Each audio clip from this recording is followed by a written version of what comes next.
Okay, so version 4.0 of the Tycho software introduces an improvement to the column repair module.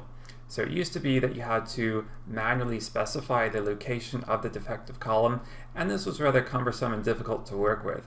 But now with version 4.0, you no longer have to do this. Instead, the software will now automatically identify and make the appropriate repair, and this makes things a lot easier. So in this example, we have a set of images here that contain a defective column. As you can see, it appears to be a stationary artifact. But of course, when you go to align the images, it then appears to now be a moving artifact. It exhibits motion from one frame to the next, and this can cause issues with detection algorithms that wish to identify moving objects in the form of false detections. So now let's take a look at how we can eliminate this defective column using the new feature in version 4.0. So before we make any actual changes to the image data, it's a good idea to run through a preview of the settings so that we can ensure that we are actually achieving the desired result for our particular data set. So we can use the image viewer here and go to the display menu and choose column test, and this will present us with a column detector preview dialog box. So the first setting is to determine what kind of artifact we wish to detect. So we can detect columns, we can detect rows, or we could detect both. Next, we determine what kind of algorithm to use for detection.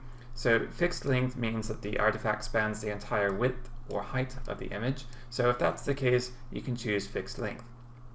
If, on the other hand, the artifact is a partial row or a partial column, you would want to use sliding window. Or if you want to use both algorithms, you can select an ORed output of both. The option is there for you to choose. Finally, the mitigation mode determines what to do with the impacted pixels. So if you wanted to, you could set the pixels to a value of 0, as you see here, or you could set them to Gaussian noise. So this is the option here. And finally, once you are satisfied with what you see in the preview, you then actually apply this to the images using action calibrate images. So this is where you would actually say remove defective columns using the settings that you specified earlier. And once you're ready, you then click OK. So we'll go ahead and give it a moment here, and what it will do is run through each image and apply image calibration. Okay, so this is the result. As you can see, the defective column has been eliminated. So just for comparison, this is what we had before. As you can see, the defective column was here, but now it has been replaced with Gaussian noise. So you can see a small trace of it here. And so what's important is that now it will no longer cause false detections. And that is exactly the result we are trying to achieve.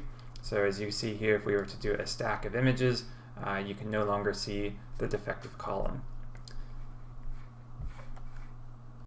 Okay, so here is another example. This was taken with a CCD that is comprised of 2 amplifiers. So the one on the right runs hotter, or it has higher gain than the one on the left. So what we would like to do is achieve a consistent background level for both amplifiers. So as you might recall, the pseudo-flat module allows us to do that. So we could create a preview of what that pseudo-flat would look like.